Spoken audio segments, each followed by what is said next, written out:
Nous avons ici M. Stéphane Lemieux, directeur adjoint à la Direction générale politique législative et affaires réglementaires de l'ARC, Agence du revenu Canada. Ensuite, Mme Sylvie Asselin, directrice régionale du Centre d'expertise services professionnels et techniques de SPAC. Bonjour. Mme Marie-Josée Rouleau, directrice régionale service de gestion intégrée des affaires à la garde côtière. Monsieur Simon Fradette, directeur général de la prestation de services régionaux à SPC, Services partagés Canada. Bonjour. Et ici, Mme Martine Daou, dirigeante régionale pour la région du Québec et Nunavut de la CNG, qui sera l'animatrice du panel. Merci d'avoir accepté. Je sais que moi, c'était toujours bien intéressant là, d'entendre parler nos directeurs, nos plus hauts dirigeants, savoir comment ça se passe dans leur vie, leurs trucs et conseils. Alors, je suis sûre que vous allez bien en profiter aujourd'hui. Puis dans la salle, sentez-vous bien à l'aise. On va poser des questions un peu à chacun, mais vous attendez pas la fin pour poser des questions, là, quelque chose qui vous trotte dans la tête pendant qu'ils sont en train de répondre. Là, juste levez la main, on va s'arranger pour vous amener un micro ou vous avancer vers l'avant comme vous voulez. Puis juste par curiosité, est-ce qu'il y en a que c'est leurs patrons qui sont ici en avant? Hey! Bon, ben c'est super. Ah, bon, c'est bien. On est en famille. On va se faire moitié.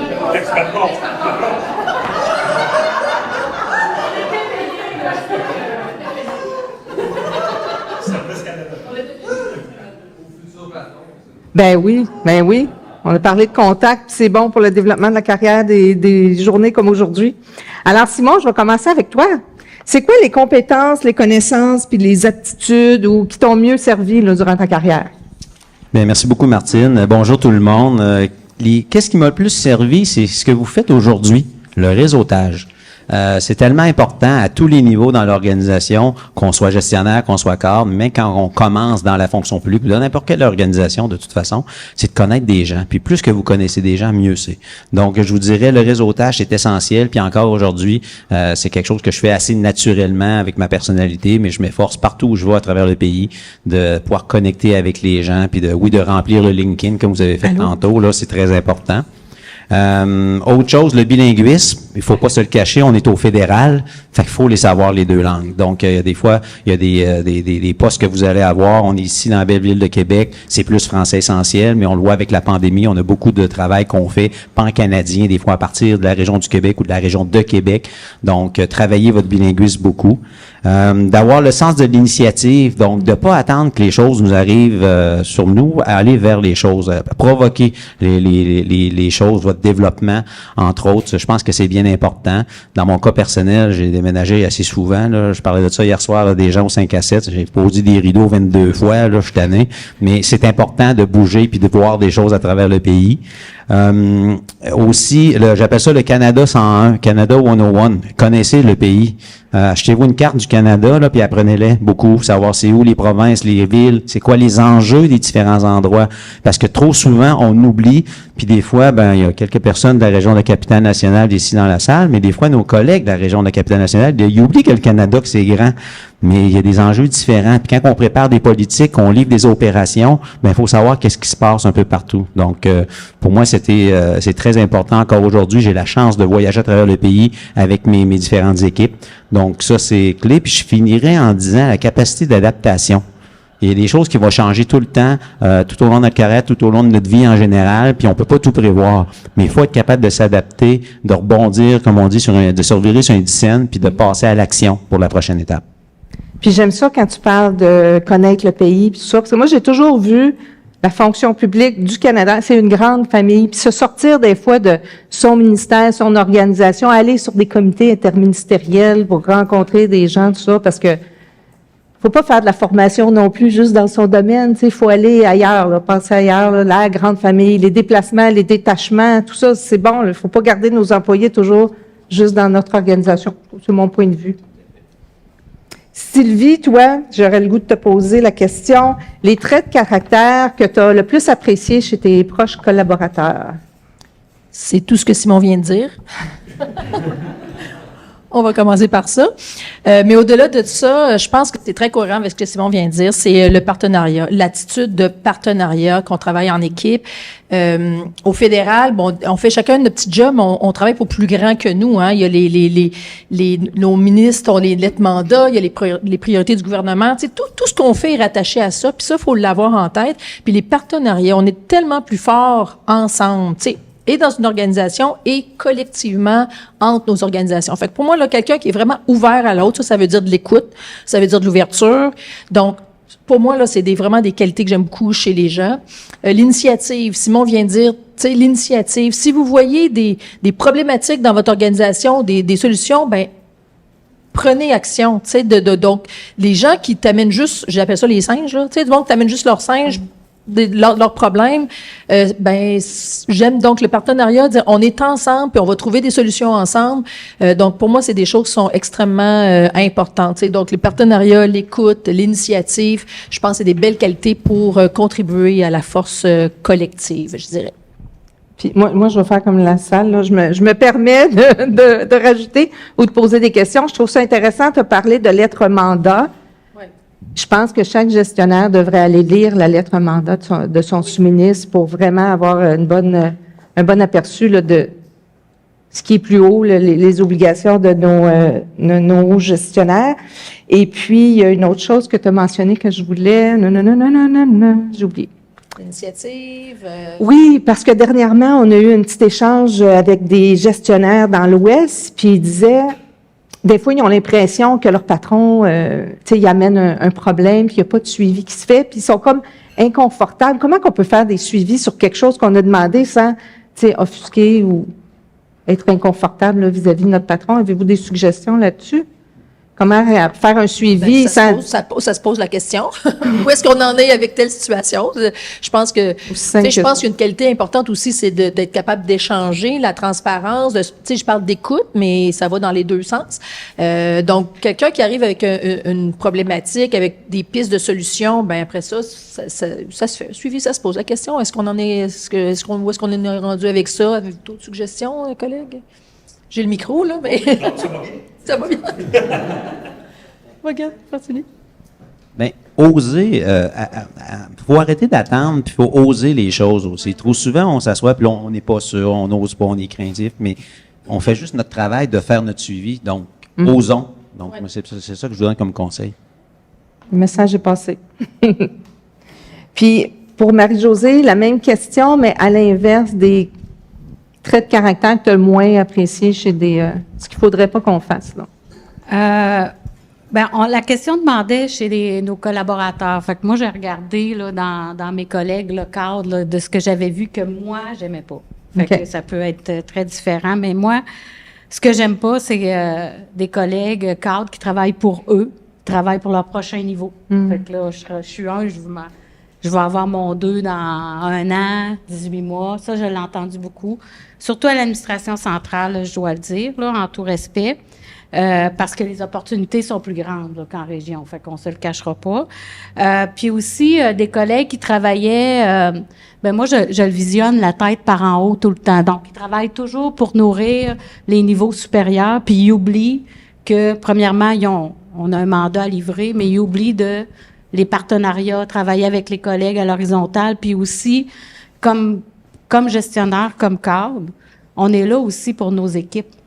T'sais, on est là pour les diriger, nos équipes. Fait que si on regarde toujours par en haut, on ne voit pas ce qui se passe en bas. Puis moi, ça, c'est des choses que j'ai remarquées puis qui méritent beaucoup. Bien, merci. Y a-t-il des questions ou je veux pas? C'est bon? Ah, oui. Ah, il a levé. Je pensais avoir vu une main levée. OK. Voulez-vous rajouter? Est-ce quelqu'un qui veut rajouter?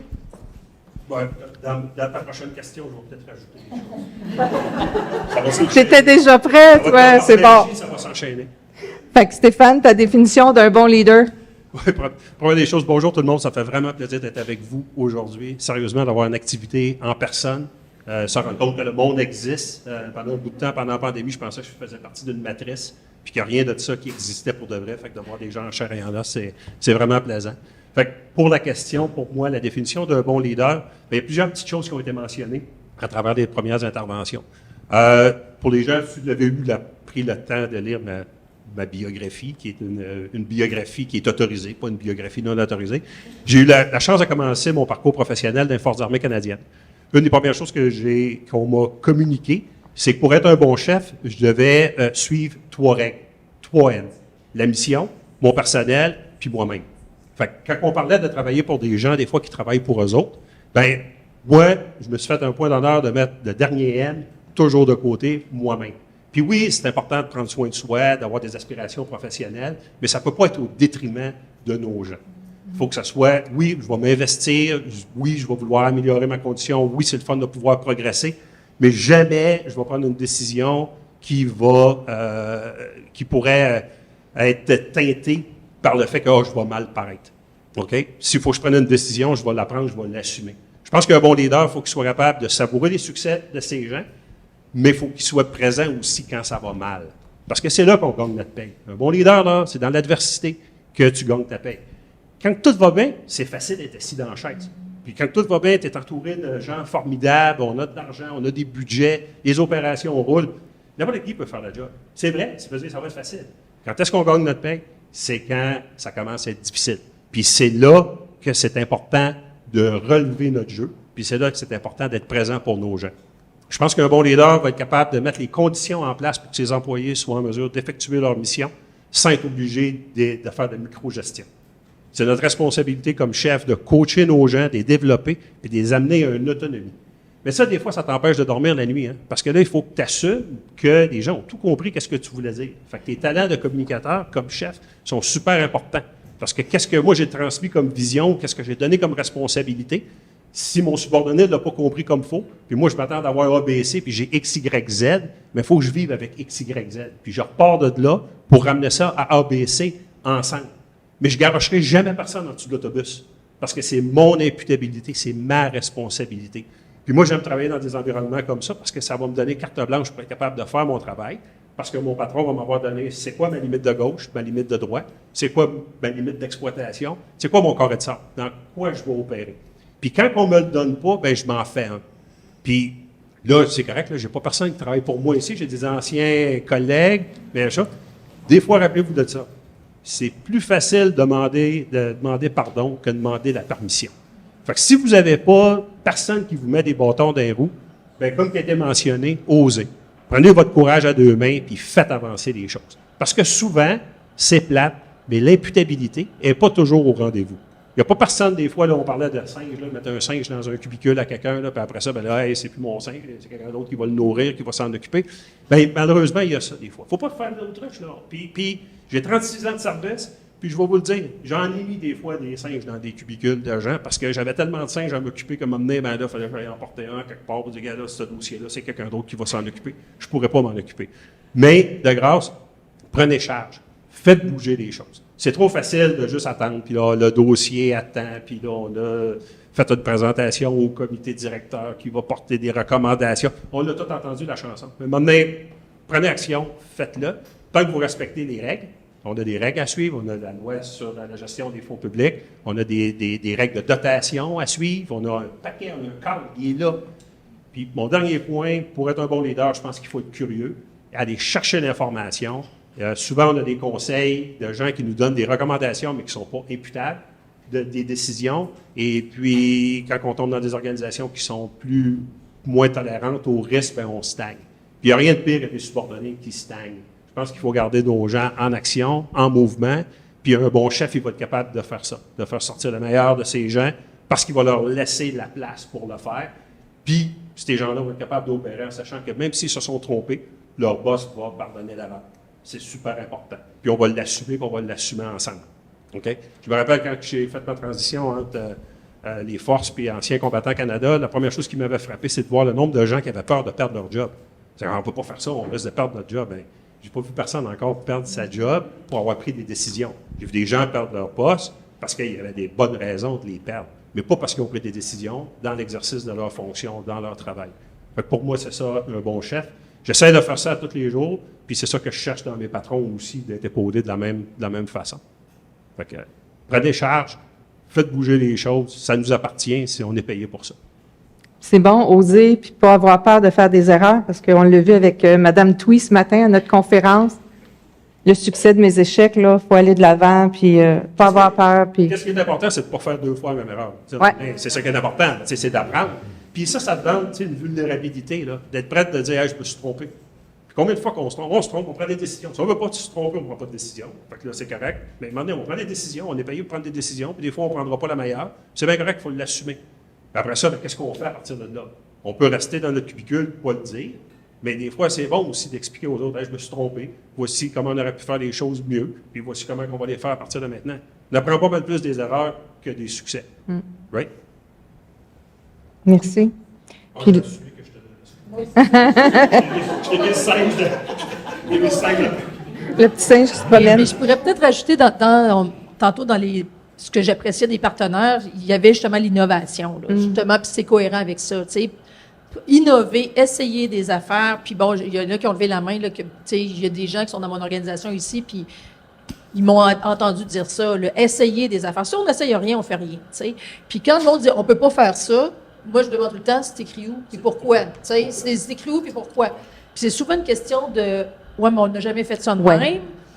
Ouais, mais il y a des risques, ou on a toujours fait ça de même. Puis quand il y a des nouveaux employés chez nous qui arrivent, je leur dis, si vous posez une question, puis la réponse c'est parce qu'on a toujours fait ça de même, ben c'est pas la bonne réponse, OK? Fait que challenger, tu sais, souvent les nouveaux employés, je leur demande, vous arrivez avec des lunettes neuves, un nouvel angle, ben essayez des nouvelles affaires, challenger les processus puis nos affaires, mais ça vient avec le droit à l'erreur. On se donne le droit à l'erreur. Fait que quand tu dis à tes employés, une erreur de bonne foi, là, c'est une erreur, on a essayé des trucs, ben ça fait une organisation qui est beaucoup plus dynamique. Mais donc, vous essayez des affaires, proposez des choses, si ça ne va pas contre la loi sur les finances publiques ou ces choses-là, là, mais il y a rarement des affaires qui sont vraiment interdites. Ouais. Exactement. Ouais. Fait que c'est souvent une question de culture, d'habitude. Fait que oser, foncer, puis poser des questions. Excellent. Marie-Josée, toi, ça serait quelle compétence qui t'a le plus servi? Je dirais premièrement la transparence. Fait que les gens, ils savent que s'ils veulent avoir une réponse, ils vont venir me voir. Que si j'ai pas la réponse ou que je peux pas la dire, ils vont le savoir. Mais que si j'ai la réponse, je vais le dire. Fait que ça, moi, la transparence, ça m'a beaucoup aidé. Puis je vous dirais aussi, un des éléments, c'est le courage de gestion. Fait que pour moi, là, c'est super important. Puis je sais qu'on en parle souvent, puis c'est peut-être un terme là qui est peut-être galvaudé ou peu importe, mais moi, c'est être capable de prendre des décisions en temps opportun, même si c'est pas facile. Quand on se lève un matin, là, puis on sait qu'on va mettre fin à l'emploi d'un employé, c'est pas notre meilleure journée au bureau. Mais quand tu le fais, puis une fois que c'est fait, il y a 4-5 employés qui viennent dans ton bureau te féliciter pour ce que tu as fait, pour comment tu l'as fait, d'avoir eu le courage de l'avoir fait. Pour moi, ça a mis un baume sur l'élément plate de ma journée. Puis pour moi, quand je suis revenue chez nous le soir, j'avais le sentiment du devoir accompli. Ouais. Puis quand j'ai eu l'opportunité dans les dernières années de me promener un petit peu puis de faire des intérims dans des postes de cadre dans différents secteurs de mon organisation. Puis c'est ça que les gens remarquaient le plus chez moi, c'est que j'arrivais, puis je donnais une orientation, puis on prenait des décisions, puis on avançait. Puis je vous dirais que pour moi, c'est ce qui m'aide le plus présentement, puis qu'est-ce qui m'a aidé le plus jusqu'à présent. Est-ce que ça va aussi de pair avec une vulnérabilité? Oui. Est-ce que c'est ça, vos employés le voient quand même, là, vous êtes... pour moi, ça va avec la transparence. Moi, je joue pas un rôle. Des fois, peut-être que ça m'ennuie dans ma carrière parce que justement, je joue pas un rôle. Fait que si c'est oui, c'est oui. Si c'est non, c'est non. Si je suis contente, je suis contente. Si je suis pas contente, je vire pas tout à l'envers, mais vous allez le savoir. Si vous dites quelque chose avec lequel je suis pas d'accord, c'est sûr que vous allez le savoir. Mais je vais vous le dire d'une façon respectueuse, puis je vais vous expliquer pourquoi, puis je vais essayer de qu'on chemine ensemble, puis peut-être c'est moi qui n'ai pas raison de pas être d'accord, mais pour moi, la transparence puis le courage, pour moi, c'est des incontournables. Fait que si des gens ici ils ont à travailler avec moi, ils vont me reconnaître comme ça. C'est sûr.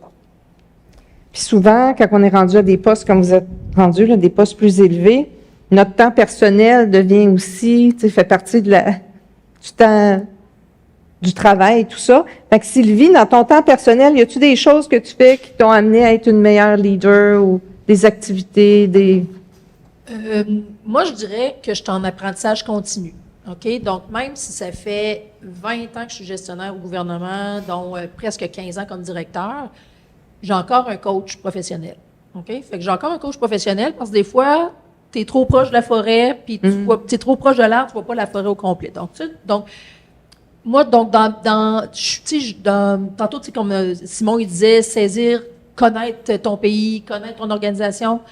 Donc, je suis tout le temps en apprentissage comme ça. Je pense que comme leader, quand tu penses que tu sais tout, puis que tu as tout vu, puis que tu as tout fait, je pense que déjà, tu deviens un moins bon leader.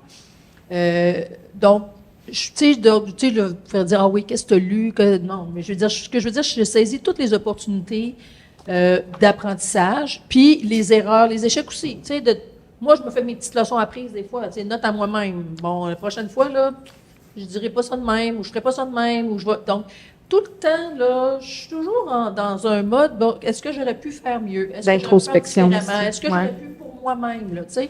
Donc, ça, je pense que c'est quelque chose qu'on doit faire tout le temps, qu'on doit jamais arrêter de faire. À partir du moment où tu arrêtes d'apprendre, ben là, je pense que tu meurs. Moi, c'est ça, ça me nourrit des gens, de parler, d'apprendre. Je pense qu'on doit toujours être en mode apprentissage. Puis, Stéphane, tu dirais, c'est quoi l'aspect le plus gratifiant de ton rôle de dirigeant? Oui. Honnêtement, je pense que c'est le succès de mes équipes, le succès de mes gestionnaires, le succès de voir que les conditions que j'ai pu mettre en place ont permis d'accomplir ce que l'organisation nous demandait d'accomplir. Pour moi, là, c'est mon pain et mon beurre le matin. Je regarde, j'ai une table là que j'ai travaillé avec des gens d'Anciens combattants Canada de 2015 à 2019 comme directeur de territoire. Ça a été un moment incroyable pour moi professionnellement parce que j'ai eu la chance de bâtir mon équipe. On était dans une période de croissance. On pense tout le temps que c'est facile de gérer une croissance. Non, c'est pas facile de gérer une croissance. On a ouvert un bureau à Chicoutimi qui n'était même pas supposé d'ouvrir. On a fait un paquet de choses ensemble. Fait que ça, c'est de quoi qui me fait carburer. Service Canada, notre table ici, on a repris les services en personne durant la pandémie en août 2020, avec tous les défis que ça amenait à mettre les conditions en place pour que ça fonctionne. Bien, pour moi, ça me nourrit énormément.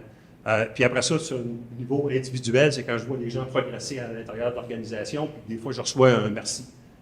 Merci pour qu'est-ce que tu as fait pour moi. Merci pour le coaching que tu m'as donné. C'est agréable de te côtoyer comme patron. Ça vient me chercher sur ma reconnaissance. Ça, c'est vraiment ça qui vient me nourrir et me dire, bon, ben, crème, je vais continuer à faire les mêmes choses, je vais continuer à être la même personne auprès de mes gens parce que je les vois grandir, je les vois qu'ils grandissent dans l'organisation. Je pense qu'on a ce rôle-là comme cadre d'assurer le développement de nos gens. Et puis, pour moi, ça vient vraiment me chercher. Puis, tu as mentionné quelque chose tantôt que je voulais revenir dessus, c'est être transparent, ça peut nuire à ma carrière, mais ça dépend tout le temps de la définition de carrière qu'on a. Il y a des gens pour qui ça va être important de dire hey, je me suis retiré, j'étais X3, j'étais X2, peu importe. C'est correct. C'est un choix personnel. Pour d'autres personnes, ça va être ma carrière m'a mené ou ma carrière avait à me mener. Et puis j'ai apprécié chaque minute que j'ai eu besoin, que j'ai travaillé. Et puis j'ai jamais été obligé de me compromettre. J'ai fait ce que je voulais faire dans le temps que je l'ai fait. Et puis pour moi, c'est ça qui est important. Fait que, la définition qu'on a de réussite professionnelle peut être très différente, puis c'est bien correct que ça appartient à tout le monde. Mais tu sais, je pense que la transparence, ça vaut la peine de le faire, puis vraiment de travailler pour nos gens, parce que veut pas, ça va nous revenir. Ça va nous revenir quand on croise des gens dans des activités comme aujourd'hui, puis que c'est le fun de se revoir. Ben, tu sais, pour moi, ça c'est important, puis ça vaut toutes les reconnaissances que je pourrais avoir de façon officielle des comptes pour mettre ça sur mon mur. Là, on a plus de bureau, fait que ça va pas trop bien. Vous savez, ceux-là qui ont travaillé avec moi, j'avais mon petit musée personnel que je traînais là, avec toutes mes petites affaires. Là, j'ai plus de place pour les mettre nulle part. Simon, toi, tu as quelque chose à rajouter? Hein? Bien, je voulais intervenir là-dessus, mais sur un point avant que Marie-Josée a dit sur le comment, quand on parlait de faire les choses, puis vous le savez, vous êtes des gestionnaires, des fois vous postulez sur des processus, et puis on évalue beaucoup le comment, surtout dans les postcards, mais c'est vrai, c'est le comment qu'on fait les choses. Accomplir avoir un plan d'action, des résultats à livrer, puis tout ça, des opérations. Quasiment tout le monde. Stéphane, tu le disais tantôt. Quasiment tout le monde est capable de faire ça. Mais c'est le comment qui va vous définir vraiment beaucoup comme leader. On parlait tantôt d'un bon leader. Mais un bon leader, c'est aussi de reconnaître si on est dans un poste, mais on n'est pas dans le bon.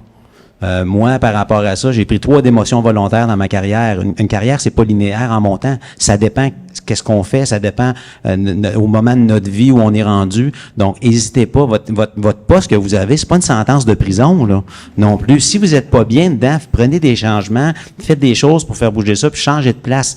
On a l'avantage. La fonction publique fédérale est un immense terrain de jeu où on peut faire des erreurs. Il faut apprendre de nos erreurs, par exemple, pas les faire trop souvent. Mais on est encouragé à faire ça. L'innovation. Certains d'entre vous, vous allez vous souvenir d'Objectif 2020 que le Conseil du Trésor le bureau du conseil privé, on s'est fait casser les oreilles avec ça pendant des années, là. Mais c'est un peu ça, c'est que ça voulait nous forcer à penser différemment, à essayer des choses. Fait que n'hésitez pas de changer de place si vous voyez que vous n'êtes pas bien.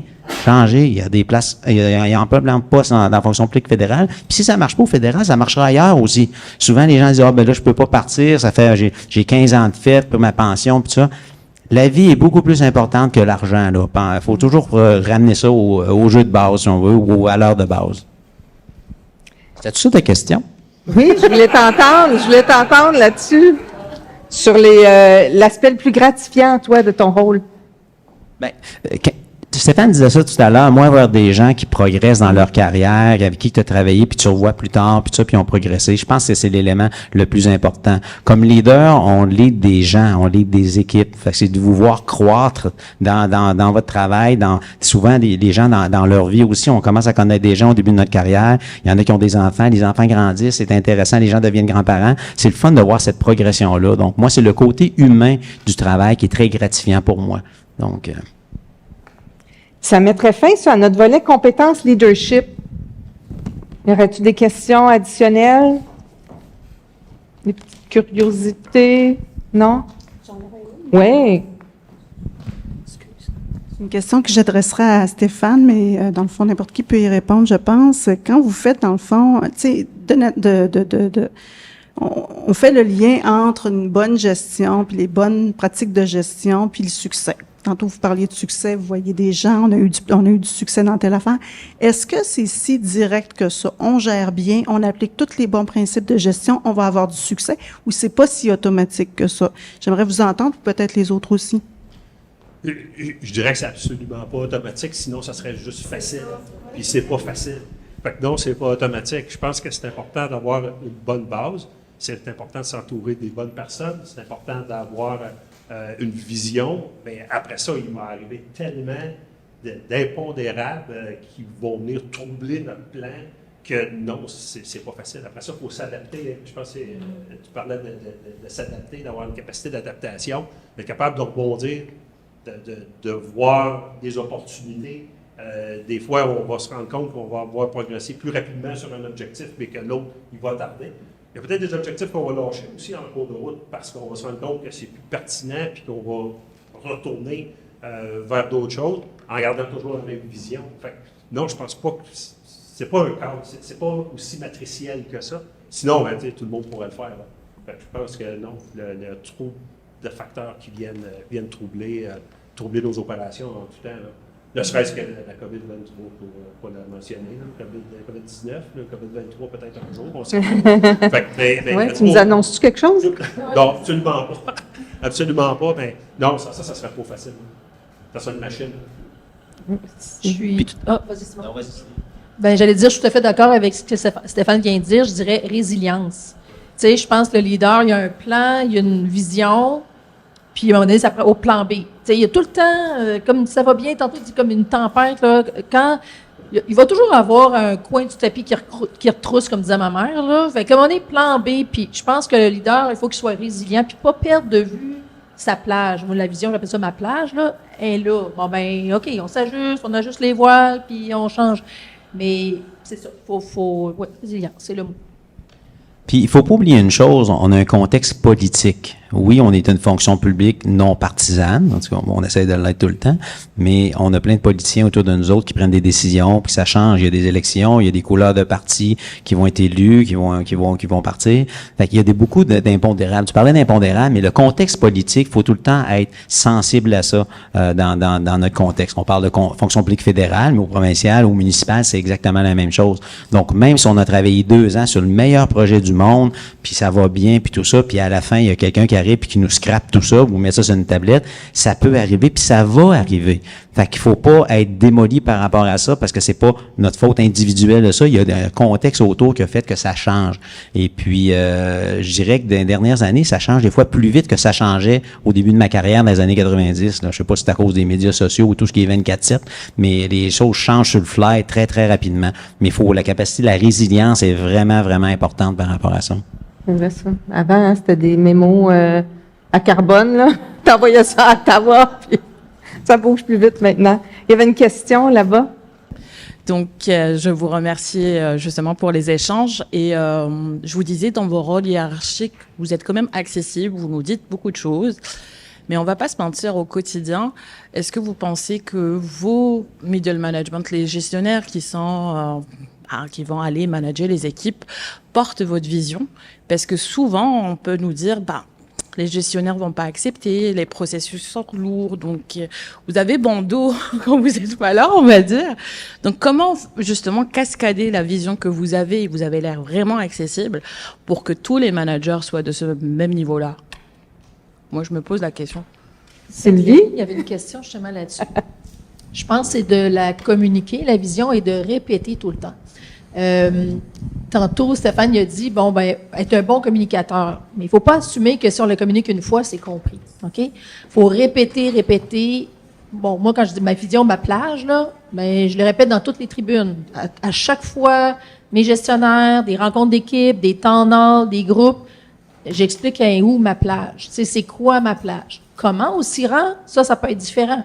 On peut avoir des chemins différents. C'est là que que moi, ma façon de fonctionner, c'est de mobiliser les gens à déterminer comment on va se rendre à la plage ensemble. OK? Donc, c'est ma façon de mobiliser les gens vers la plage. Mais tu le répètes. Il faut que tu répètes tout le temps. Puis si c'est pas compris, puis tu le répètes de différentes façons aussi, hein, parce qu'on comprend pas tout. Il y a des auditifs, des visuels, il y a des rouges, des bleus, des verts, des jaunes. Tu sais, je passais pas à travers tous les types de personnalités, mais on comprend pas tous de la même façon. Donc, c'est de le dire dans toutes les tribunes et de différentes façons. Tu le communiques par écrit, tu le communiques verbalement. Qu'est-ce que tu as compris? Comment est-ce que tu as compris? Puis de le répéter. Mais comme leader, justement, c'est de pas perdre de vue ça. Tu le répètes. Si ça n'a pas l'air compris dans un secteur ou pas compris de la bonne façon, mais moi, quand c'est pas compris, je vais me retourner vers moi. Je vais me dire, j'ai pas été clair. Tu sais, il y a quelque chose qui est pas clair. Je vais me répéter, je vais ajuster mon message, mais c'est ma responsabilité de m'assurer que la vision est comprise par tout le monde et par mes gestionnaires d'abord, puis après ça, que c'est transmis dans l'organisation de toutes les façons. Donc, s'il y a une incohérence, les employés devraient le dire. Tu sais, pas sûr que c'est cohérent avec ce qu'on a entendu. Je vais corriger le message. Tout le temps. Puis, il y a la vision de l'organisation, mais est-ce que vous faites vous-même une vision aussi de comment voudriez que votre direction aille? Oui, c'est sûr. Oui. Okay. C'est sûr que ma vision est arrimée avec la vision de mon ministère, tout ça.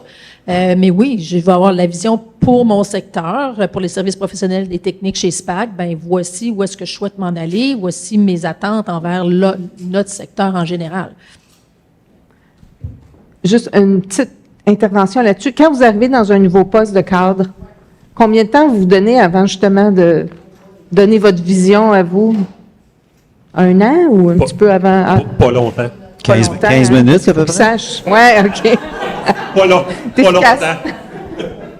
Non, je pense que c'est c'est parce que je l'ai vécu souvent, tu sais, une nouvelle directrice arrivait, je me dis, tu vas nous partager ta vision, tout ça. Je suis pas prête encore. Puis là, 1 an, 2 ans passaient. Fait que c'est assez rapide quand même.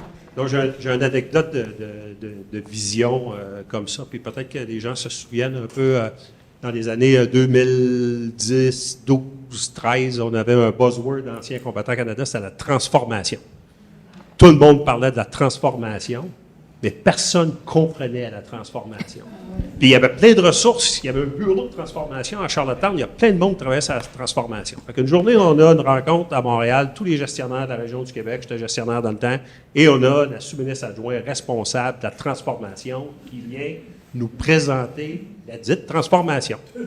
Une fois que la présentation a été finie, il y avait une période de questions, que personne ne s'est levé pour poser une question, sauf moi. Je pensais que ma carrière finirait ce jour-là, honnêtement. J'ai été poser ma question en disant, « Madame, les gens ne comprennent pas votre vision. Ce n'est pas clair. » Et de me faire répondre que peut-être je n'étais pas la bonne personne pour se le faire expliquer. J'ai été retourné me placer. Puis, il n'y a pas eu aucune autre question qui a été posée durant cette magnifique rencontre-là. Fait que oui, cette journée-là, j'ai pensé peut-être que je ferais mes boîtes. Mais je suis encore là. Puis, finalement, il est arrivé quelque chose comme Simon mentionne. Des fois, on est victime un peu de qu'est-ce qui peut se passer au niveau politique. Et puis, comme par hasard, la transformation s'est ramassée dans une boîte en quelque part dans les archives à côté de l'Arche perdue d'Indiana Jones, et puis on a reparti sur un autre buzzword là, qui nous a gardé occupés pendant un certain temps. Mais c'est important de la communiquer comme il faut, parce que moi, je ne la comprenais pas, puis avoir les collègues qui étaient avec moi dans la salle, je n'étais pas tout seul qui ne la comprenait pas non plus. Fait que oui, c'est important de la communiquer comme il faut, puis de s'assurer que les gens la comprennent. Puis j'ajouterais, Martine, tu disais, quand tu es nommé comme cadre, mettons, ou tu changes de poste, puis tout ça, en partant, habituellement, quand tu es nommé, tu rencontres ton nouveau patron. Puis là, c'est là que tu reçois tes marching orders sans voir c'est pourquoi qu'on t'a embauché avant de signer la lettre d'offre. Donc, c'est souvent beaucoup là-dessus. Moi, à partir de cette rencontre-là, je me dis, OK, c'est ça, maintenant mon terrain de jeu, ma vision. Puis après ça, j'attends pas le lendemain. Là, c'est tout de suite, puis on avance. Mais c'est important de communiquer avec une nouvelle équipe, son style de gestion aussi. Puis qu'est-ce qu'on attend? Qu'est-ce que mon patron attend de moi? Qu'est-ce que moi, je m'attends de mon patron? Et même chose avec mon équipe aussi. Là. Fait que c'est cette conversation-là aussi qui doit être initiée très, très rapidement. J'ai vu dans ma carrière, des fois, des gens, des cadres qui ont été nommés, puis là, ils sont enfermés dans leur bureau un mois de temps, juste pour essayer de comprendre qu'est-ce qu'ils vont faire, puis ils parlent pas à personne autour. Ça part avec 2 prises, là. Fait que c'est vraiment important d'y aller rapidement, puis être en contact avec nos équipes. Puis dans vos parcours, j'imagine, est-ce que ça vous est arrivé que vous étiez collègue et vous êtes devenu le patron de collègues? Oui, dans mon cas, moi, c'est arrivé une fois. OK. Puis je pense que ça s'était bien passé, là. Mais sans de souvenir, ça s'est bien passé. C'est facilitant, mais ça peut être inquiétant aussi.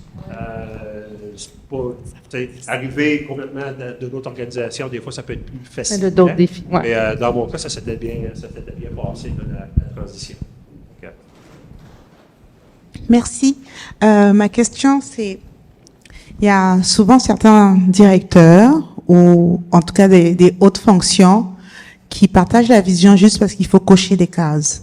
Ah oui, ça a été fait. Ah oui, ça a été fait, mais le message n'est pas comme vous le présentez, n'est pas véhiculé, n'est pas conduit à chaque fois dans les équipes pour que les personnes qui sont en dessous d'elles puissent l'accaparer et comprendre cette vision-là.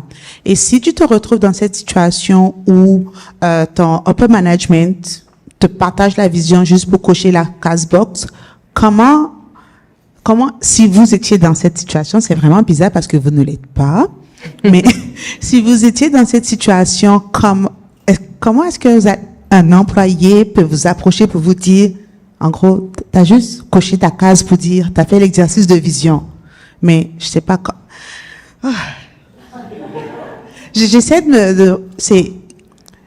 quelle serait peut-être la meilleure approche, ou comment si un employé un de vos subordonnés venait vous dire qu'en gros, vous avez peut-être pas bien fait votre travail, mais c'est délicat de le dire comme ça à son supérieur ou souvent son directeur qui a pris 2 heures de temps pour partager sa vision en début d'année, et on refait l'exercice pour l'année fiscale qui suit.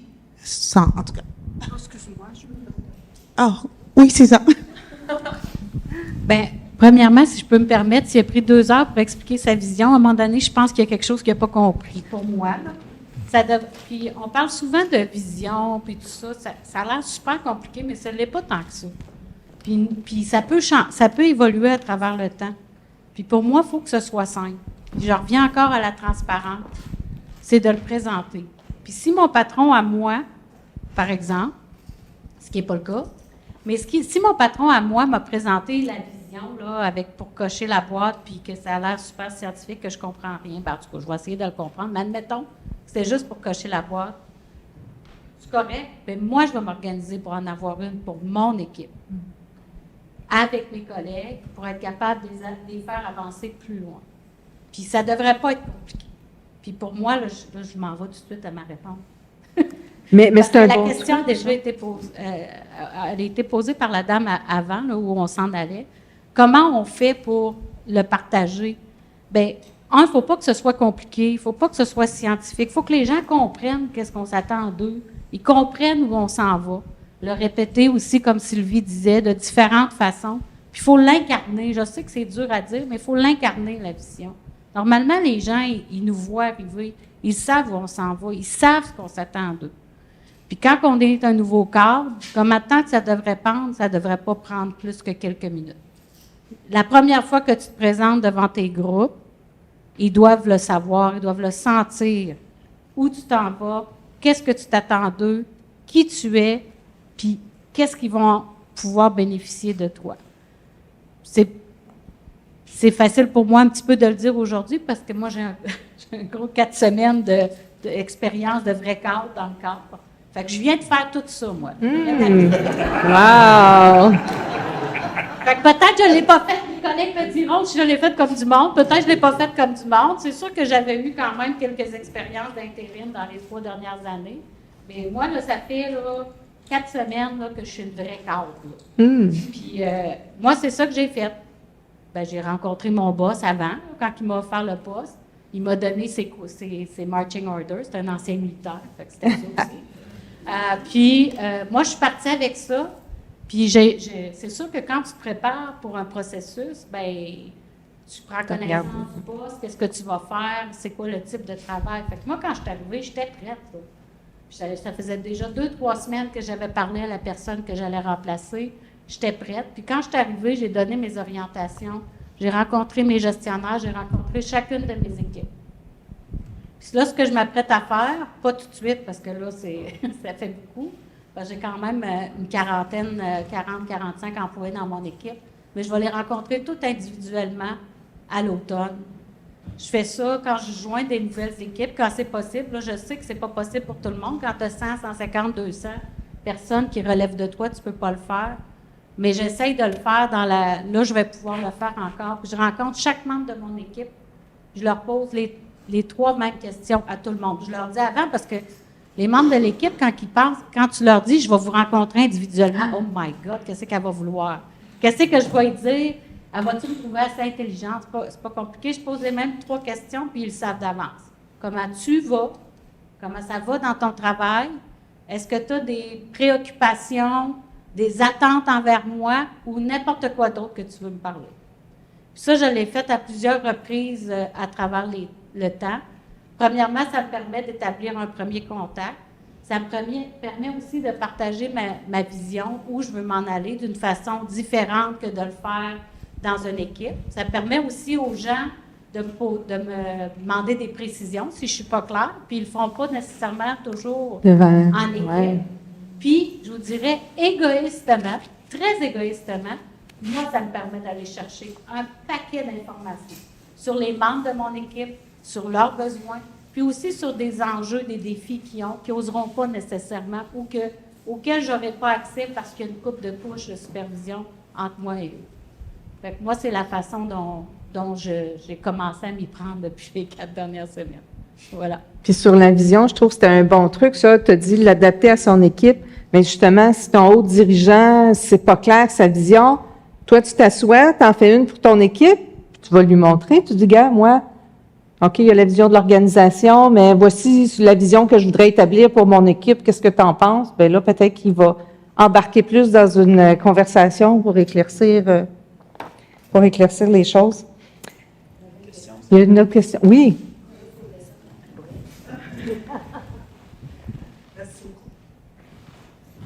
J'aimerais savoir quelle est votre vision des gestionnaires intermédiaires. Je vais m'expliquer. parfois, en tout cas moi quand je discute avec certains de mes collègues, on sent que vous êtes dans un monde particulier, le monde des cadres, qui est beaucoup plus stratégique, qui est beaucoup plus politique. Puis quand on parlait, parfois quand vous rencontrez la personne qui vous embauche, ben vous êtes dans un poste de cadre. Est-ce que des fois on vous donne des mandats particuliers qui demeurent un peu confidentiels, mais qui sont le sous-ministre ou peu importe votre boss vous demande des mandats spécifiques, puis ils sont allés vous chercher pour vos compétences, puis ce que vous avez là comme qualité, comme leader. Puis parce que des fois, je sens qu'on est vraiment dans deux mondes qui sont très différents. Je vais vous donner un exemple. Je travaille avec des directeurs. J'ai travaillé avec plusieurs directeurs des cadres. Puis ils ne mettent rien par écrit. Je ne peux jamais rien avoir par écrit parce que il y a comme une mentalité, en tout cas, je ne sais pas si c'est dans tous les ministères, mais il y a comme une mentalité qu'on ne doit pas mettre les choses par écrit. Puis genre, on va me communiquer par Teams, on va me communiquer de d'autres façons, mais pas de cette façon-là.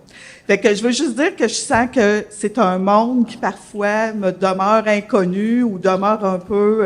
puis je voulais savoir aussi quelle était votre vision des gestionnaires intermédiaires. Ben là, c'est ça. Moi, je vole la job du monde. En fait, il y avait beaucoup de choses dans ta question, là. Fait que là, je vais essayer. Moi, ma vision des gestionnaires intermédiaires, puis en fait, c'est ma vision de tout le monde. Pour moi, on travaille tous dans le même but ou dans la même... C'est juste qu'on a des rôles différents.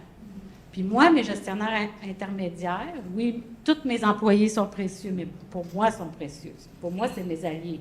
Surtout, là, parce que quand tu deviens directeur, ça, c'est mon opinion personnelle, quand tu es rendu un directeur, là, tu peux être directeur de n'importe quoi. OK? Si tu es un bon directeur, là, en toute humilité, si tu es capable d'être un directeur, tu peux diriger n'importe quoi.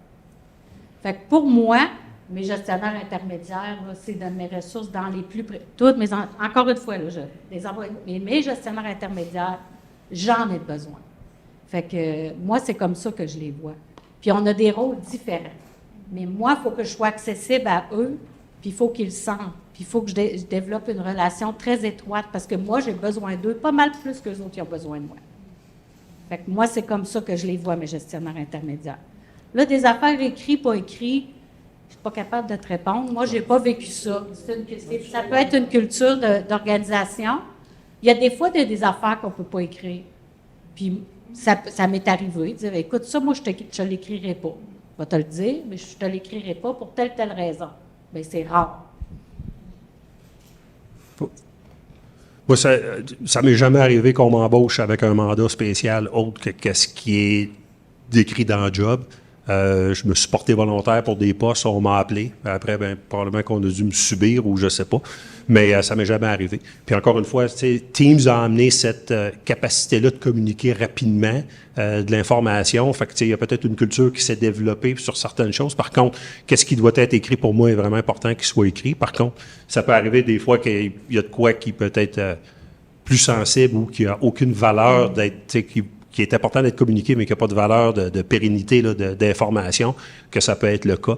Puis, de même avis, pour moi, maintenant, je suis à l'Agence du revenu du Canada, puis j'ai pas de bac en comptabilité. Fait que je pense que, oui, comme cadre, on peut être parachuté dans n'importe quelle organisation si on est bien entouré des gestionnaires qui, eux, deviennent un peu plus spécialistes du travail.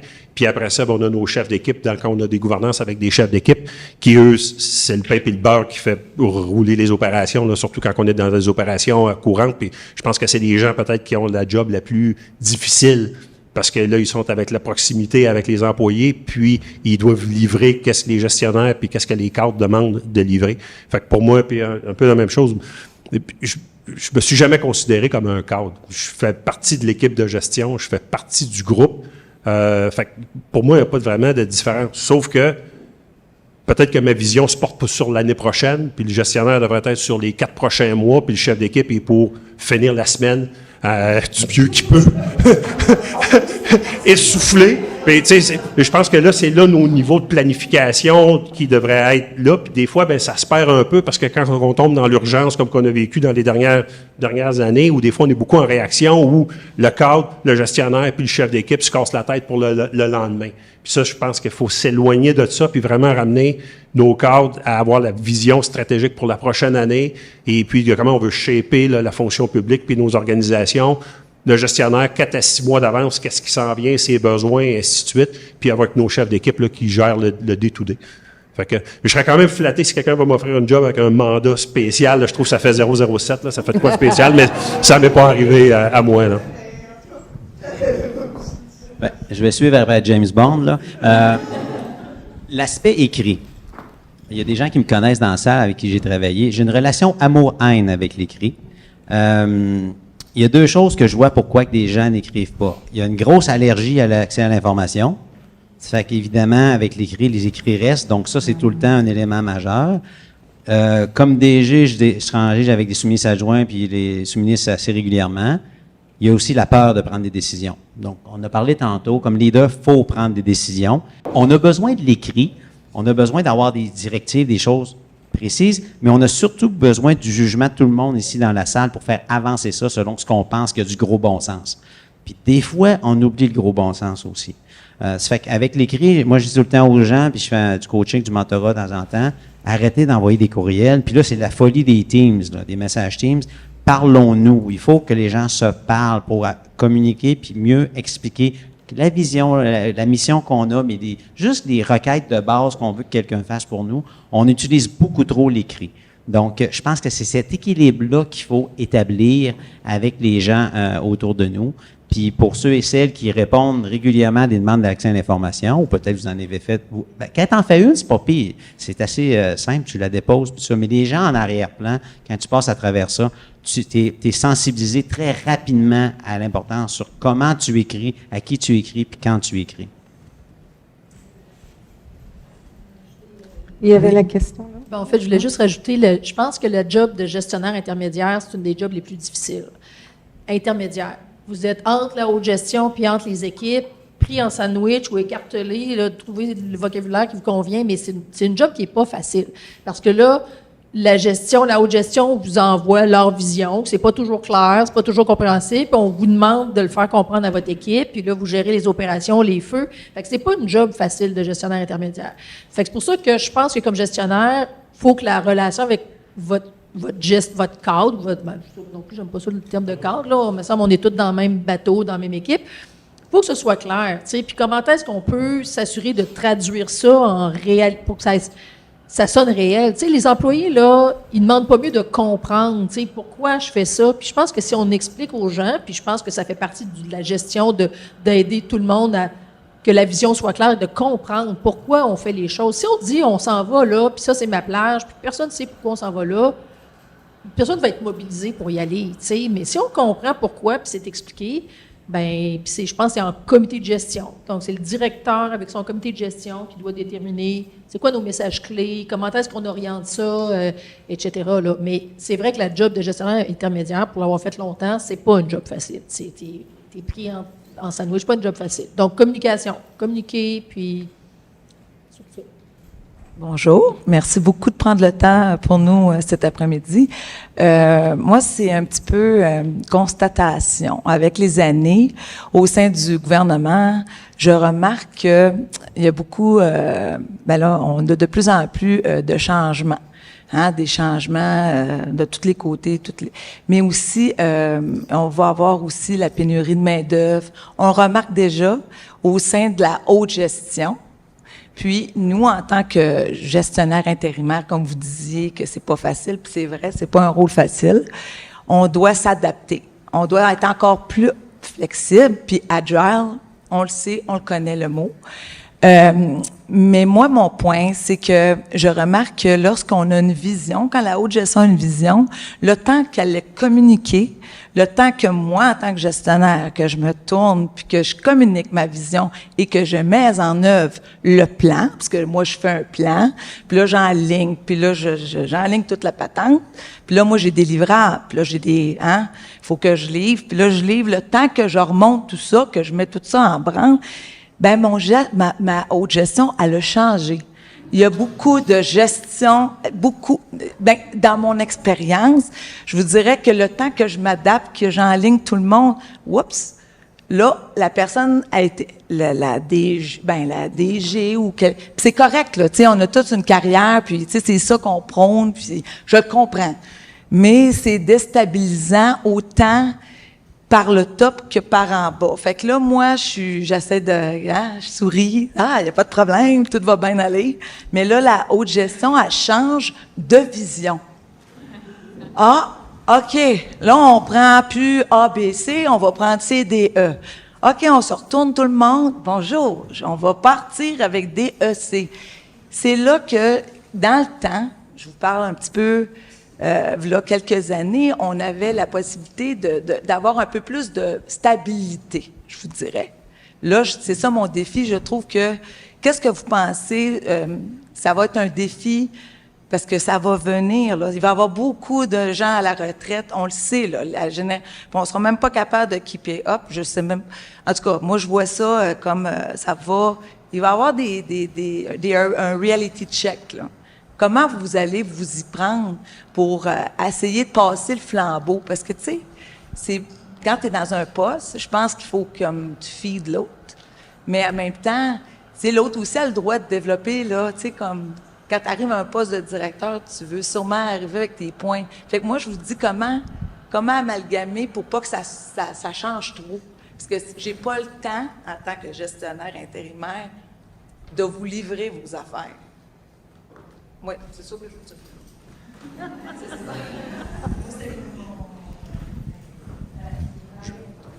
Je veux pas être oiseau de malheur. Je pense pas que ça va se calmer d'ici là.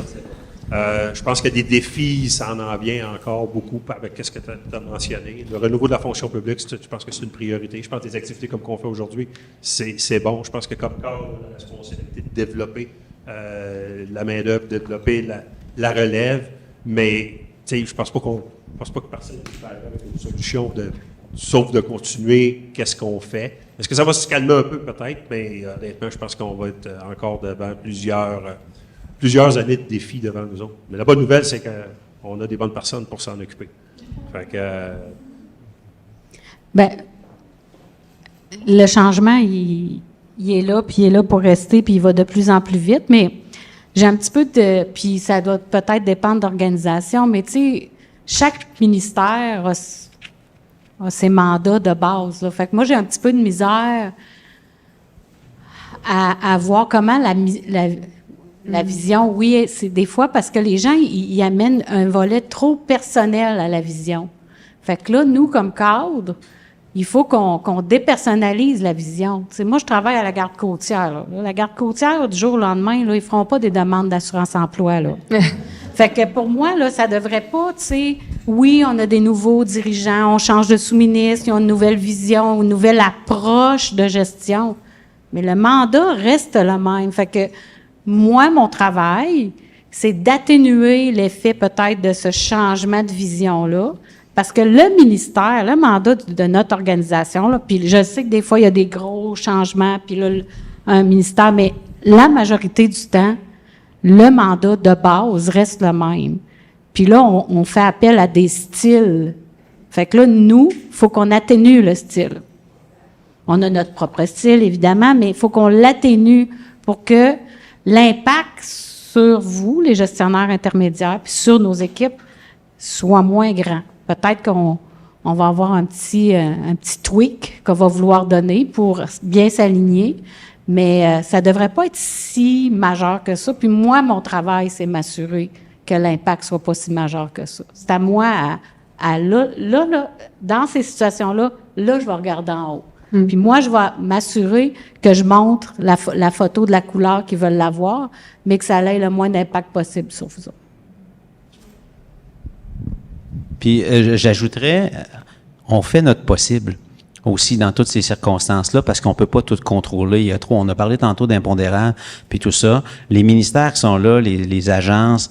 L'Agence du Revenu Canada, ça fait 100 quelques années qu'ils perçoivent d'impôts puis des taxes. Les types de taxes vont changer, le type d'impôt va changer. Comment ça va se faire? Avant, on envoyait ça par la poste à Jonquière, là, on l'envoie électroniquement. Ça va peut-être bouger d'autres façons. Mais le jeu de base va rester là quand même, dans ce que la fonction publique veut être impliquée.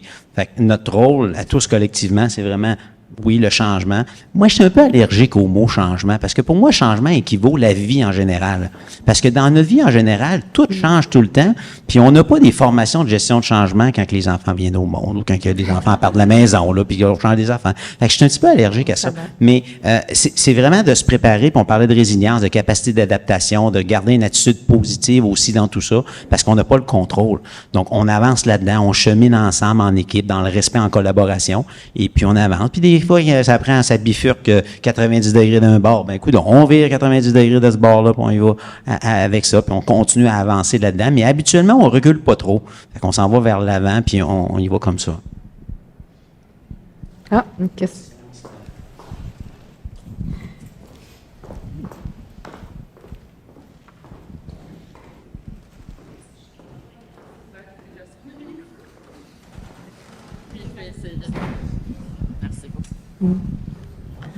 Moi, j'ai une petite question, en fait.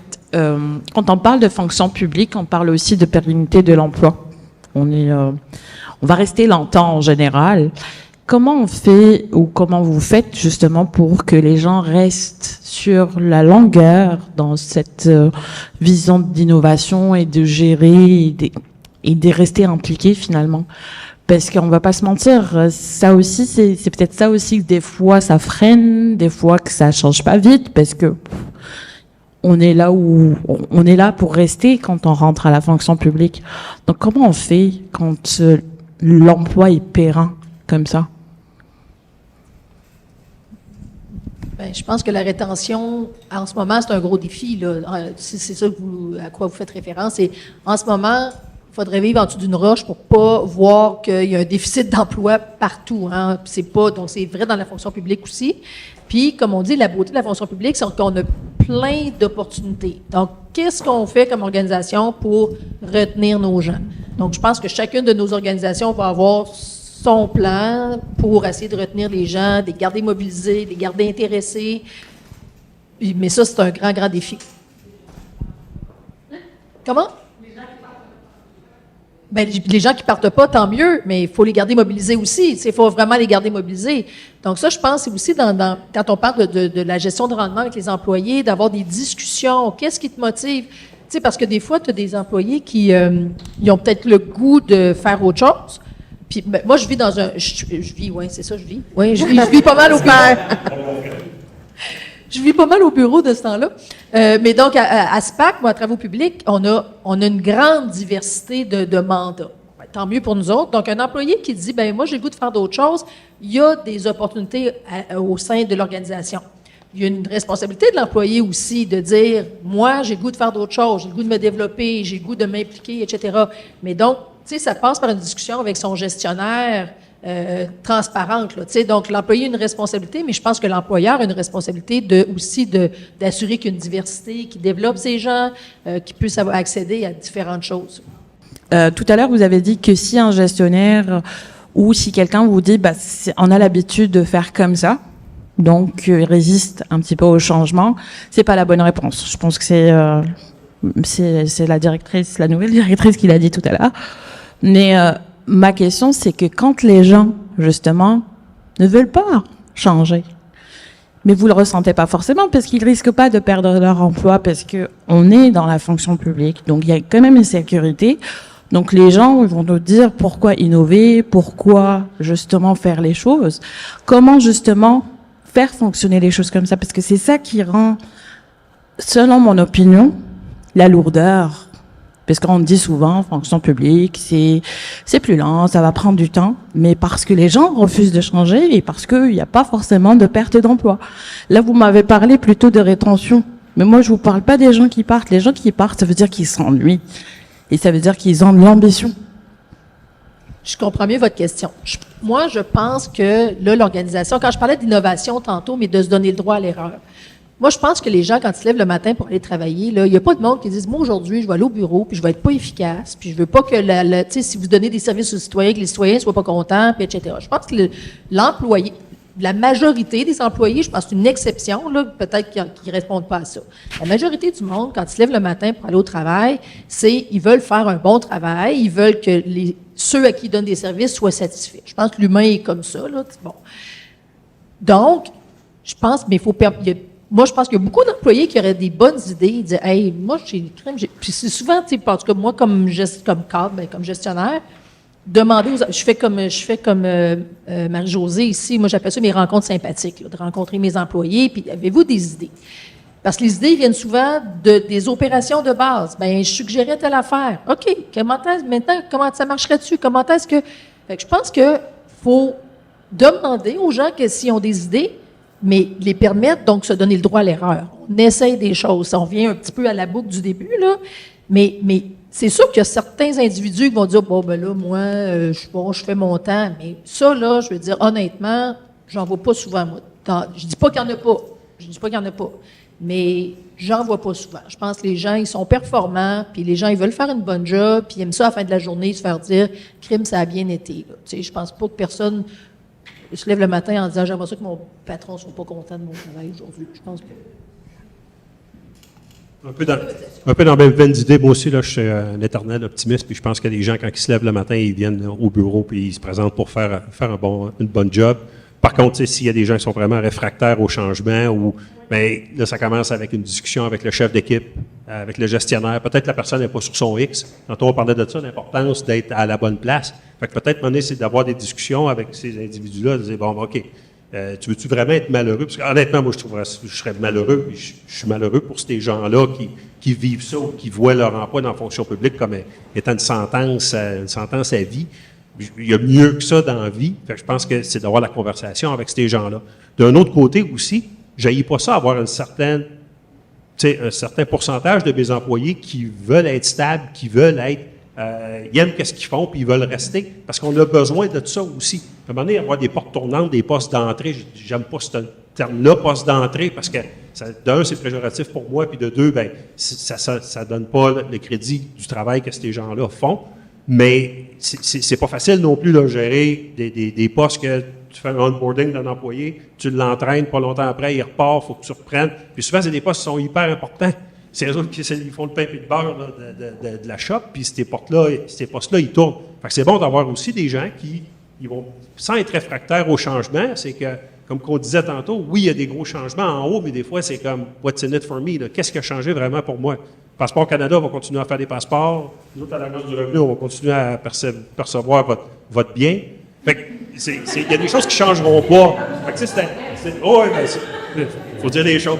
Mais c'est ça aussi, tu sais. Fait que faut tout le temps avoir ces discussions-là avec nos gens. Ça prend du courage d'avoir cette discussion-là, de dire, hey, es-tu heureux dans ta job? Y a-tu quelque chose d'autre que tu peux faire? Parce que oui, on a une panoplie de postes qui sont là dans la fonction publique. Il y a des gens qui vont faire leurs 25 ans, 30 ans, 35 ans de service, puis ils vont faire tout le temps le même travail, puis ils sont heureux, puis c'est correct, on en a besoin aussi. Pas tout le monde qui a besoin d'être sur un high, là, puis de pouvoir innover, puis tout changer. Là. Des fois, c'est bon de se calmer un peu, puis d'avoir ça. Et tantôt, tu parlais de la gestion du changement. Ça m'a rappelé une chose, quand j'étais dans les forces, on disait tout le temps à la blague, les soldats, il y a deux choses qu'ils n'aiment pas, c'est le changement, puis que les choses restent pareilles. Fait que des fois, c'est un petit peu... Des fois, je me sens un peu comme ça. Oui, ben c'est drôle que vous dites ça parce que ma question, c'est un peu dans le sens, avez-vous des conseils à nous donner si on arrive dans des questions un peu sensibles? Je vais donner des exemples. Admettons, il y a un projet, il y a des écarts, des barrières qui sont identifiées, il y a un nouveau modèle qui est mis de l'avant. Donc là, on a l'impression qu'on a changé, on a avancé, on va aller de l'avant. Puis là, il y a des personnes qui vont dire, mais moi, j'ai une mémoire organisationnelle, il faut encore insister sur les barrières, les écarts. Puis là, à un moment donné, ça devient un petit peu sensible. On a l'impression qu'il y en a qui veulent moins en parler. Donc, on essaie de concilier comme les commentaires de tout le monde. Puis en même temps, des fois, j'ai l'impression que ça peut être un peu difficile à concilier. Donc, qu'est-ce qu'on fait quand on se sent un peu pris entre l'arbre et l'écorce dans un dossier qui peut avoir un contexte aussi politique? Donc, si vous pouviez nous donner des conseils dans ce sens-là, ça serait apprécié. Simon? Je peux m'essayer dans le politique. Comment répondre? Souvent, la consultation est importante. Donc, que ce soit consulter nos employés sur leur expérience, leur mémoire organisationnelle, de consulter des groupes d'intérêt qu'on a, dépendamment du ministère dans lequel vous êtes. Mais à un moment donné, il faut arrêter de consulter. Il faut prendre une décision. Puis c'est là, cette transition-là, que souvent, les gens ont peur, puis même dans la haute gestion, même du côté politique, de prendre une décision. Parce que dans la vie, il faut avancer. Puis, on a parlé tantôt, à un moment donné, on prend l'information, on prend la décision avec l'information qu'on a au moment où on prend cette décision-là. Fait que je pense que ces éléments-là, on parlait tantôt pour pas que ce soit un checklist, de dire on a fait la vision, voici des choses, j'ai tout dit, puis j'ai terminé. Mais c'est de faire cette analyse-là en disant, voici, j'ai consulté tel groupe, voici les choses. Mais à un moment donné, j'accouche d'un document, d'un projet, d'un édifice, puis ça, puis il faut avancer. Je pense que c'est ça le plus important, parce qu'en bout de ligne, il faut finir par aboutir. Puis, on a une tendance dans les fonctions publiques en général de consulter, puis de pas compléter nos choses. Si on était dans le secteur privé fait exactement le même principe. Il consulte, puis tout ça, mais à un moment donné, il y a une rencontre du conseil d'administration ou du conseil exécutif, puis ils vont prendre la décision, puis ils disent là, on le fait, puis on avance.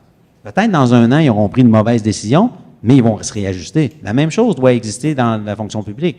On prend une décision, peut-être qu'il faut se réajuster à un moment donné, mais je pense qu'il y a une limite à la consultation et à l'inertie qu'on peut garder dans nos organisations.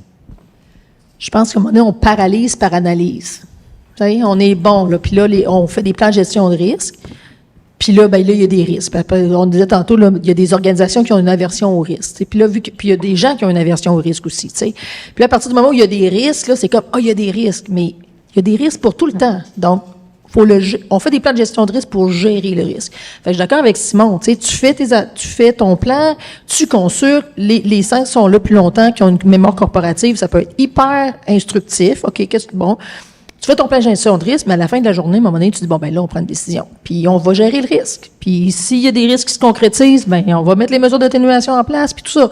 Mais je pense qu'il y a beaucoup d'organisations qui paralysent par analyse. Puis moi, la première, je veux dire, on a une organisation qui fait je disais souvent, là, on est extrêmement bon à faire des plans d'action, mais on est pourri pour les mettre en œuvre.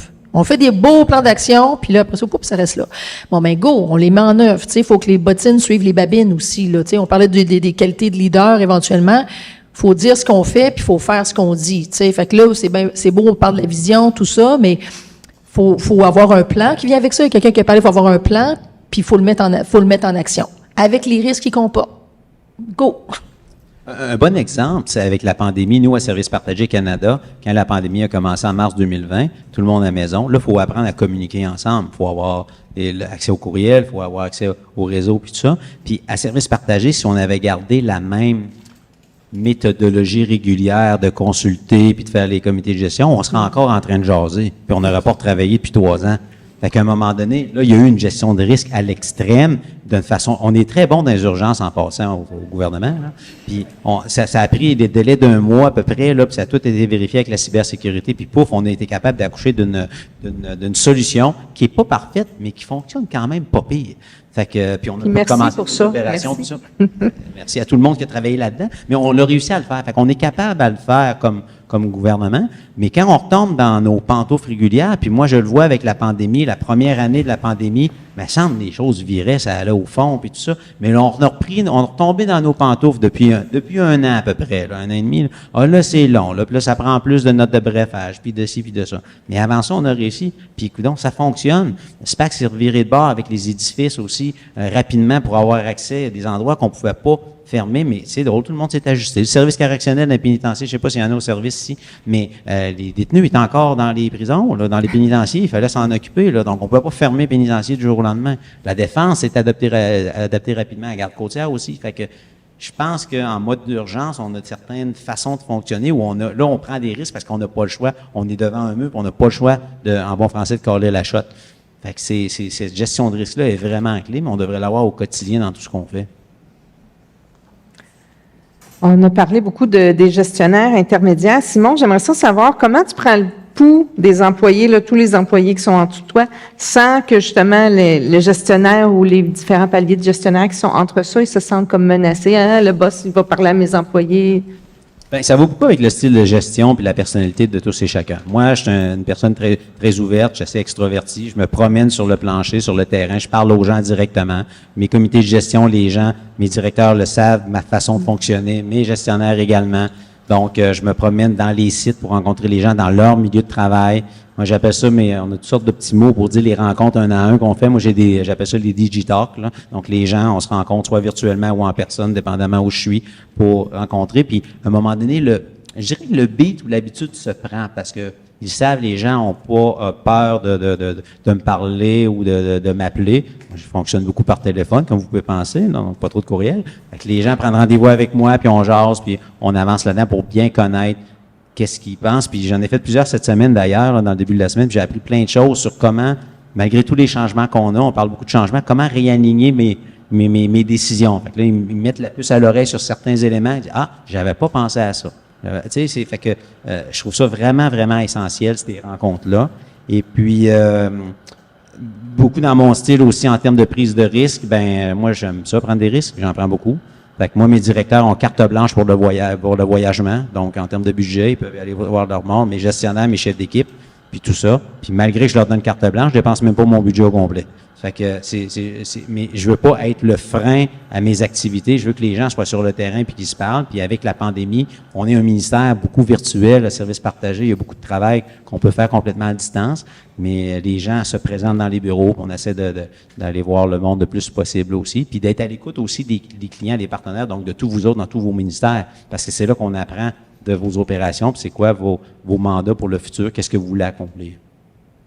Puis on entend beaucoup dernièrement que les gestionnaires ont de la misère à se motiver leurs employés aussi avec la grève qu'on a eue. Il y a peut-être eu certains conflits, le retour au bureau obligatoire. Stéphane, comment tu t'y prends, toi, pour motiver tes équipes? Bien, je pense que c'est important de faire participer les gestionnaires dans tout ce qui est prise de décision, puis que ça devienne leur travail, leur responsabilité.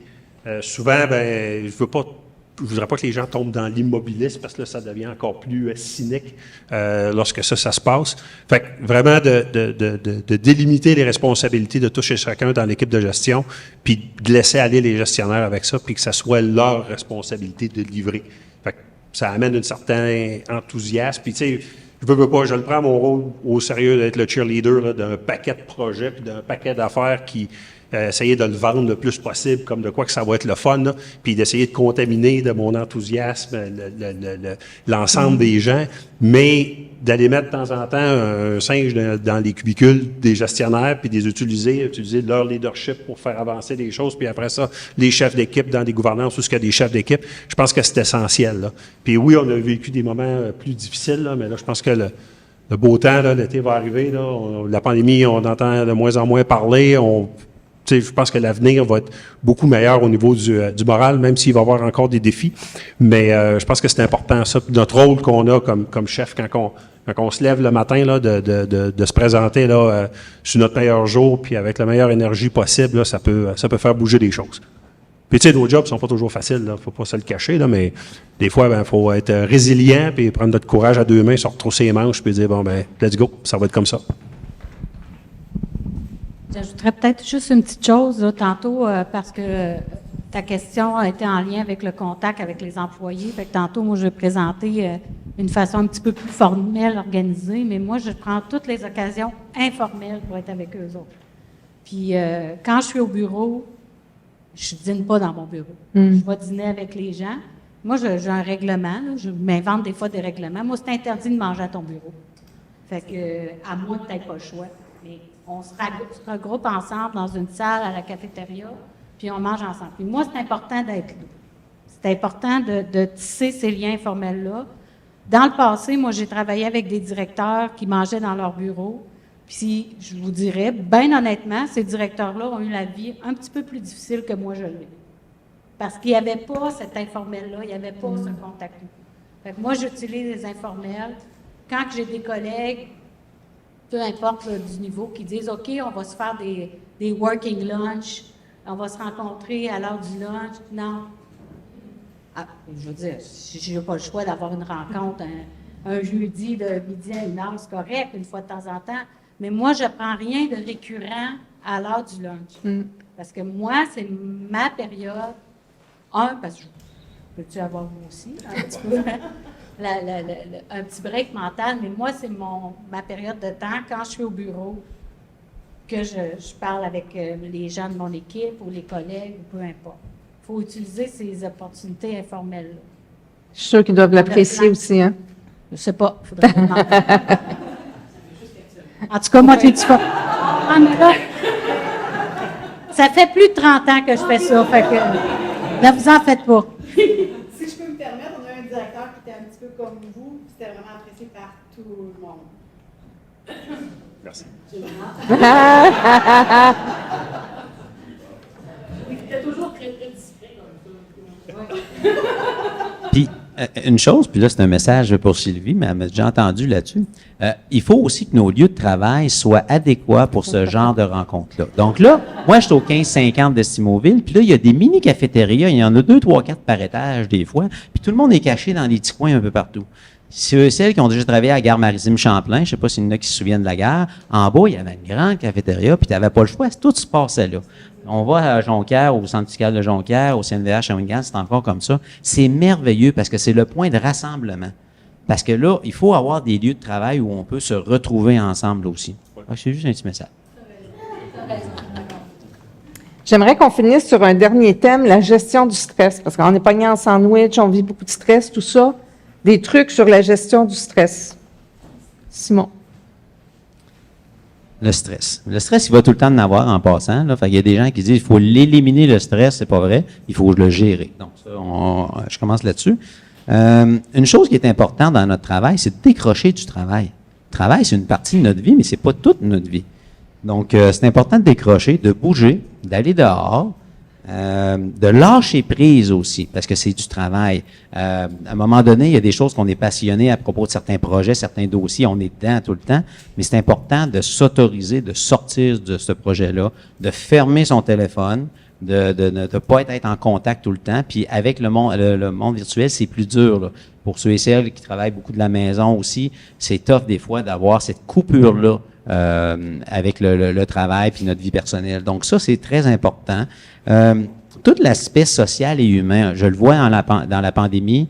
Moi, je gère beaucoup d'informaticiens qui sont dans mes équipes puis tout ça. Puis des fois, des informaticiens, c'est très introverti puis ça parle pas bien. Mais avec la pandémie, ça n'a pas amélioré des fois certaines relations. Fait qu'il faut qu'on travaille beaucoup avec différentes équipes pour que les gens réapprennent à se parler, à communiquer ensemble, à sortir de leur sous-sol ou de leur deuxième étage ou du haut de leur garage pour aller voir d'autres mondes. Un événement comme aujourd'hui, là, c'est merveilleux parce que on est en contact, mais c'est notre rôle collectivement comme membre d'une sphère de gestion de favoriser des événements puis d'avoir les gens qui sortent puis qui bougent. Fait que c'est un des éléments, je pense, qui permet de balancer le niveau de stress par rapport à ce qu'on doit accomplir. Mais on a toujours l'image que, plusieurs ont cette image-là aussi, là, devenir cadre, là, mon doux, t'as plus de vie, tout ça. C'est faisable, avoir un équilibre, vie personnelle, vie travail. On est encore là. Fait que je pense que oui. Pour le stress, mon conseil, c'est stressez pas. Non, mais sérieusement, il y a tellement de choses qui sont, en anglais, on dit le self-inflicted, là. Puis on parlait de décrocher du travail. un moment donné, j'ai vécu, peut-être d'entre vous, là, ça va trahir mon âge, là, mais vous le savez, là, je suis pas jeune, là, mais quand le BlackBerry est arrivé, là, le monde sont venus fous. Là. Tout le monde s'envoyait des emails à 2 h du matin, à 3 h du matin, puis le monde était fier. Là. Dimanche, là, tout le monde travaillait. Maintenant, là, on ne sauve pas des vies à l'urgence. Il y a des moments pour le faire. Il y a des... Ouais. Non, mais il y a des moments pour le faire. Il y a une pandémie qui arrive, il y a une crise qui arrive. Là, présentement, il y a des gens qui travaillent sur les feux de forêt. Il y a des temps où, oui, on va mettre 80 heures dans la semaine, puis ça va être requis. Mais le restant du temps, je crois que tout le monde peut faire sa semaine de travail dans le temps qui nous est donné. Puis, tu sais, des paniques de vendredi après-midi, il y en a combien qui étaient complètement pour rien, que ça aurait pu être lundi. Quand même que tu vas envoyer tout ton email, là, tu vois, là, tu l'as envoyé, là. Personne ne l'a lu avant lundi. Tu sais, mais c'était une panique, là. Fait que je pense que comme gestionnaire, on a le rôle de diffuser ça, puis comme directeur, comme cadre, on a le rôle aussi de diffuser ça, puis de mettre cet exemple-là. Moi, j'envoie pas d'email avant le début de la journée, j'envoie pas d'email après la journée, j'envoie pas d'email la fin de semaine. Si c'est urgent, je vais appeler la personne.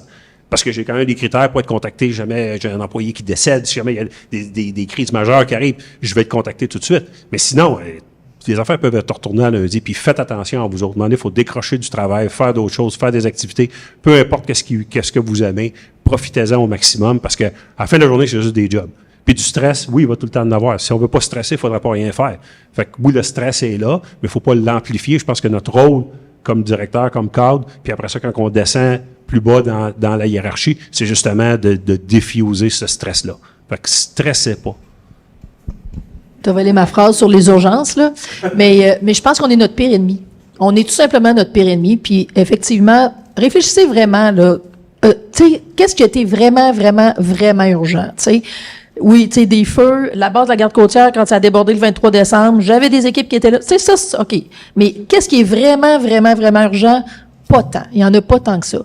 Puis, moi, ce que j'ai tout le temps aussi, on va mourir avec une to-do list. Essayez pas de passer à travers votre to-do list de la semaine. Vous allez capoter, tu sais. On va mourir avec une to-do list. Fait que moi, le vendredi, puis je fais de même, j'ai une capacité de décrocher. Ma to-do list, il y a encore plein d'affaires que j'ai rien faites. Ça va aller lundi. Ça va aller lundi. Puis je vais même vous dire un secret. Tu sais, des fois, des courriels non lus, là, je les jette aux poubelles. Puis je me dis, s'il y avait quelque chose d'important là-dedans, ils vont revenir de toute façon. Puis guess what? Il y en a qui reviennent jamais. Fait qu'à un moment donné, tu sais, tu reviens de vacances, ta boîte de courriel. Moi, j'en ai comme 150 par jour. J'ai la chance d'avoir du staff. Tu sais, bon, c'est sûr que les gestionnaires intermédiaires, quand je dis vous n'avez pas une job facile, vous avez probablement autant de courriels que nous autres, mais vous n'avez pas une adjointe qui vous les classe, puis quelqu'un qui vous fait des affaires. Fait que j'ai cette chance-là, mais il vient quand même que j'ai 600 courriels non lus à un moment donné parce que tu as été absent 2 jours. Ben là, à un moment donné, tu sais, je regarde les plus importants, je regarde des affaires, des actions, ben à un moment donné, je fais le reste, là. Ils me réécriront parce que c'est fini. Fait que, ben, c'est ça. Tu vas mourir avec une to-do list, faut que tu gères avec, puis stressez pas. C'est un bon call. Moi, j'ai enregistré, par exemple, j'ai dit ça devant la caméra, hein, que je... Oui, il va peut-être avoir de l'édition. Simon, il a parlé des ministres, des sous-ministres tantôt, des affaires. On s'attend à une petite édition, là, quand même. Ça sonne sur mon téléphone. C'est pas live. Ben, pour répondre un petit peu ou commenter ta question, tu sais, quand tu dis quand tu deviens cadre, ça doit être l'enfer, tu n'as plus de vie. Moi, je pense que c'est un cadre, il n'y a plus de vie, il n'est pas à sa place. Premièrement. Puis 2, ben, il ne faut pas avoir peur de mettre nos limites. Puis le mettre aussi, prêcher par l'exemple. Mettre nos limites, puis apprendre aussi aux gens de nos équipes à le faire, que c'est pas si grave que ça. Puis ben là, Stéphane a volé mon scoop que j'avais pris la peine d'écrire, mais se rappeler qu'on fait pas, la majorité d'entre nous, on fait pas d'opération à cœur ouvert. Puis moi, là, je me le rappelle souvent, puis je le rappelle souvent à mes équipes. Puis là, comme je vous ai dit, j'ai des nouvelles fonctions. Puis à ma première bailade que j'ai eue avec mon patron, j'y faisais mon petit éditorial, là, mais j'y disais, le monde travaille bien trop. Donc là, il dit, ouais, mais les directeurs, je dis, non, je ne suis pas des directeurs, je te parle. C'est mon staff. Ça travaille trop. On ne les a pas inculqués. Là, je ne vais pas juger personne, mais moi, je sais qui a passé avant moi. Puis je les ai vus travailler. Puis moi, mes gestionnaires, c'est tous des nouveaux gestionnaires. Puis je pense qu'ils n'ont pas nécessairement, en tout respect pour ceux qui m'ont précédé, là, je ne fais pas de jugement, mais en tout respect, je pense que ces nouveaux gestionnaires-là, n'ont pas eu nécessairement toujours des modèles de directeurs, que je dirais, équilibrés, qui leur ont montré qu'on pouvait réussir, qu'on pouvait diriger tout en ayant une vie. Puis leur montrer aussi que qu'est-ce que c'est, parce qu'eux autres aussi, il faut qu'ils donnent l'exemple à leur staff. Moi, c'est super important. C'est une des premières choses que j'ai vues. J'ai dit à mon boss, ça travaille trop ici, on va arranger ça. On va avoir les mêmes résultats. Parce que des fois, il y en a qui travaillent beaucoup. Il y a beaucoup de boucan pour un petit résultat. Moi, j'aime mieux moins de boucan, moins d'efforts, mais avoir des résultats qui fonctionnent. Fait que pour moi, c'est important. Moi, je veux juste partager personnellement, quand j'ai été nommé directeur général, j'y vais à Ottawa à ce moment-là, puis au moment de la lettre d'offre, puis la soumise adjointe m'a rencontré, on s'est assis. Mais là, on a établi notre façon de fonctionner. J'avais 3 jeunes enfants. J'ai dit, si tu penses que je peux travailler en continu jusqu'à 8-9 heures le soir, c'est impossible. À la maison, de 4h30 à 7h30, 8h, c'est un zoo. J'ai dit, j'entendrai même pas le téléphone si tu m'appelles. Fait que j'ai dit, si tu m'embauches, il faut que tu sois consciente de ça, parce que je pourrais pas te livrer quelque chose à 5h30 parce que toi, tu es encore au bureau, parce que tes enfants sont beaucoup plus, tu sais, sont partis de la maison ou sont grands. J'ai dit, moi, c'est pas quelque chose que je peux t'offrir. Fait que je pense que c'est important d'établir nos limites. On a toutes nos limites ou nos contraintes ou nos situations particulières, mais il faut le partager ça avec son superviseur immédiat. C'est bien important, parce que là, après ça, s'ils disent 6 mois après, ben là, tu n'es pas capable de livrer ça, là, je peux toujours leur dire, je te l'avais dit. Fait que ça, c'est bien important pour ça. Puis j'ai une histoire de courriel, comme tu disais, d'effacer les courriels. Donc, c'est enregistré. J'avais un gestionnaire à Dartmouth. Tu peux l'arrêter d'enregistrer. J'avais un gestionnaire, moi, à Dartmouth, qui travaillait pour moi. Je m'occupais des centres d'impression de chèques du fédéral. Puis lui, il prenait, mettons, l'été 5 semaines de vacances. Puis c'est un gestionnaire qui était près de la retraite. Lui, quand il arrivait au bureau suite à ses vacances, il arrêtait de chercher un café. Il y avait peut-être 20-25 employés dans l'usine de chèques qui était là. Il achetait du café puis des beignes pour tout le monde. Il arrivait, il ouvrait son ordinateur, il cliquait sur le premier courriel, sur le dernier avec Shift, il faisait Delete. Il effaçait tout ça. Là, après, bon, allons voir le monde. Fait que là, il se promenait sur le terrain, puis il allait voir le monde. Puis il dit exactement la même chose. S'il y a quelque chose d'important que je vais manquer, il dit, d'ici midi, quelqu'un va me le dire. Fait qu'il arrivait, puis en réalité, il avait peut-être manqué 10 courriels importants sur 1000. Fait que il y avait cette pratique-là jusqu'à sa retraite. Je la recommande pas nécessairement, mais juste pour vous dire que pour lui, ça fonctionnait. Oh, Stéphane. Continuez à nous suivre pour d'autres bons conseils de carrière.